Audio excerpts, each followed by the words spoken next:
Hello বন্ধুরা, কেমন আছো? আশা করি ভালো আছো। আমিও ভালো আছি, কিন্তু একটু প্রবলেম তো দেখাই দিচ্ছে। তো এই কারণে একটু ডাক্তারখানায় যাব। এই যে ওষুধের বোতলগুলো, এগুলো ফেরত দিয়ে আবার নতুন ওষুধের বোতল দেয়। তো এই যে বেরিয়ে পড়েছি।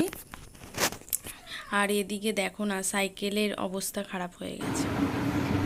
আর গিয়েছিলাম সাইকেল করে, তো মাঝ রাস্তায় সাইকেল গেছে খারাপ হয়ে। তো আর কি খুব প্রবলেম হয়েছে জানো না। এই যে ওষুধ দিয়ে দিয়েছে আর কি, মানে ওই ওষুধের সাথেই আর কি দিয়ে দিয়েছে, মানে চুলের প্রবলেমের যে ওষুধ আর কি।